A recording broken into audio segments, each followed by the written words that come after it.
Se cruzarán las caras en la ONU.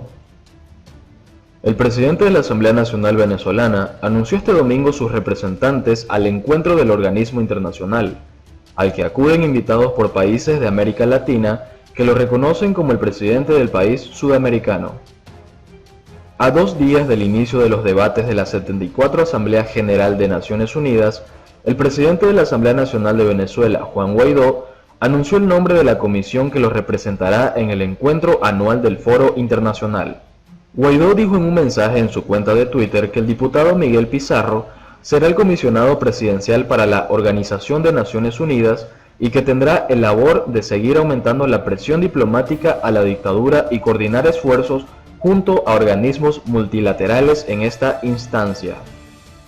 El resto de la comitiva de Guaidó la integran el comisionado para Relaciones Exteriores, Julio Borges, quien funge como canciller de la oposición en el exterior, y el embajador designado por Guaidó en Estados Unidos, Carlos Vecchio. Junto a ellos viajarán diputados y víctimas del régimen chavista, unos y otros venezolanos. Los de Guaidó no serán los únicos venezolanos que estarán en los pasillos del edificio de la ONU en Nueva York, aunque Nicolás Maduro no asistirá al encuentro en el que se espera la presencia de unos 200 líderes del mundo. El gobernante venezolano, que no es reconocido por 50 países, también estará representado.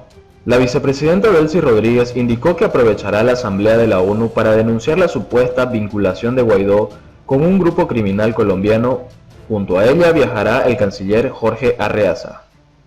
Están allí las evidencias de la conexión entre la organización criminal de Guaidó con la banda, los Rastrojos, y el gobierno de Iván Duque, dijo durante una marcha oficialista que presentó a su oficina las más de 13 millones de firmas contra las sanciones impuestas por Estados Unidos que dicen haber recabado. Rodríguez se refería a las fotografías que han distribuido el régimen venezolano que muestran a Guaidó posando con 2 personas a quienes identifican como integrantes de una banda de narcotraficantes que opera entre Colombia y Venezuela, y quienes le habrían ayudado a cruzar el límite fronterizo en febrero pasado cuando se intentó, sin éxito, ingresar la ayuda humanitaria que se había acopiado en la ciudad colombiana de Cúcuta.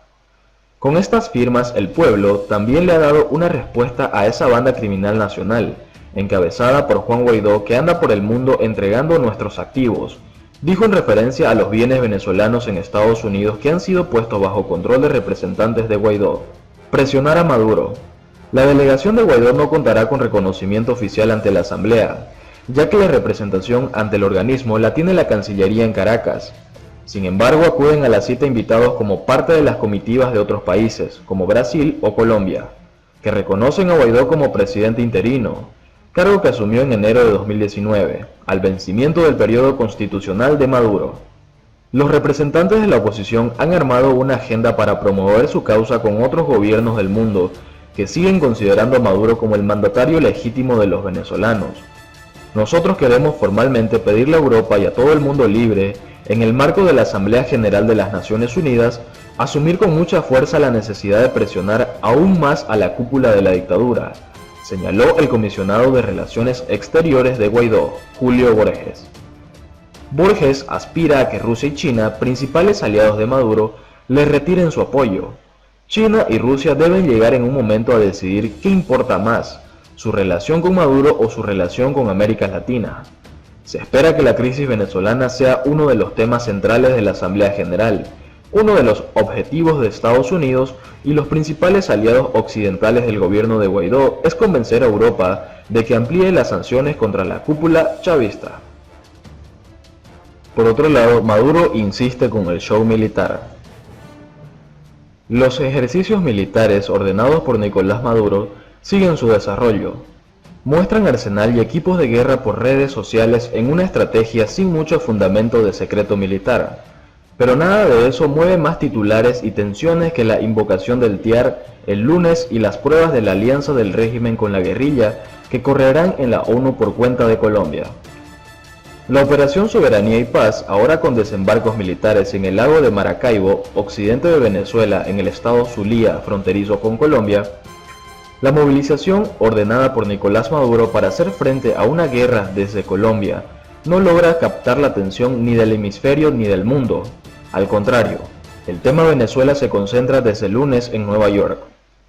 Primero por la invocación del Tratado Interamericano de Asistencia Recíproca TIAR, y luego por las pruebas que Iván Duque, presidente de Colombia, presentará en la Asamblea General de las Naciones Unidas, con las que demostrará la alianza de Maduro y la guerrilla de las FARC y el ELN.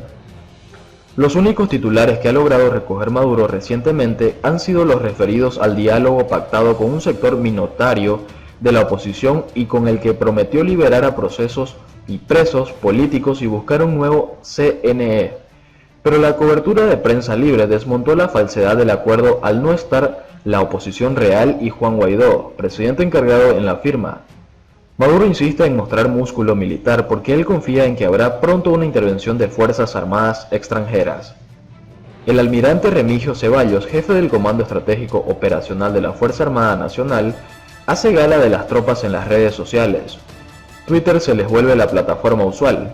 Allí publican series de fotografías, no se sabe a ciencia cierta para qué, reforzando la presencia militar para combatir las amenazas en el Zulia. Dice un tuit de Ceballos y entonces pasa a mostrar fotografías de anfibios, tanques y efectivos del ejército y la armada en el lago de Maracaibo. En otra publicación, la armada de las FARC muestra a más efectivos, lanchas de patrullaje y fragatas en planos fotográficos aéreos. Es la tendencia reiterada de Nicolás Maduro y la Fuerza Armada Nacional, mostrar posiciones, material bélico, equipamiento y efectivos aun cuando manifiesta que está al borde de un ataque desde Colombia auspiciado por Estados Unidos, nada más lejos de la doctrina militar. Así lo hicieron desde el 11 de septiembre cuando iniciaron los ejercicios militares y se activó la alerta naranja, una carrera por el protagonismo digital mostrando hasta el sistema de misiles. Hubo incluso medios de Colombia que fotografiaron posiciones y material militar venezolano y las publicaron en sus webs.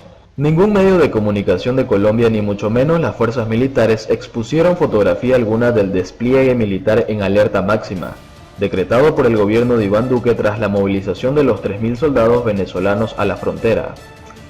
Vladimir Padrino López, ministro de Defensa de Maduro, advierte que si intervienen en Venezuela, corren el riesgo de volver a América en un terreno de guerra.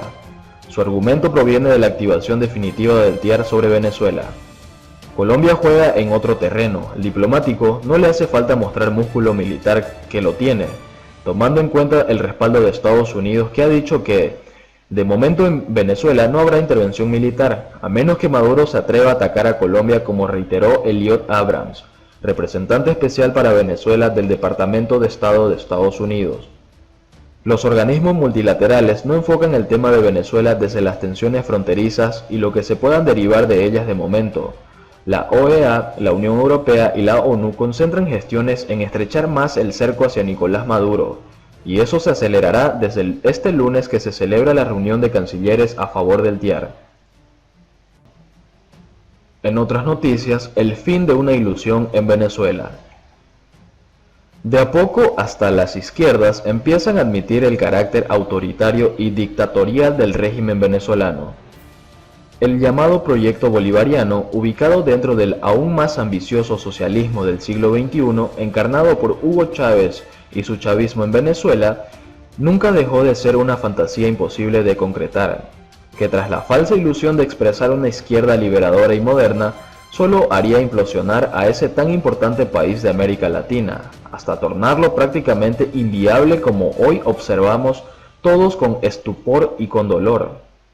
Desde el principio, en vez de abrirse al mundo desde posturas nacionales y propias, lo que hizo fue exacerbar nacionalismos chauvinistas para encerrarse en el continente, abriendo incluso grietas insolubles entre los gobiernos que apoyaban sus políticas concretas y aquellos que se diferenciaban de las mismas.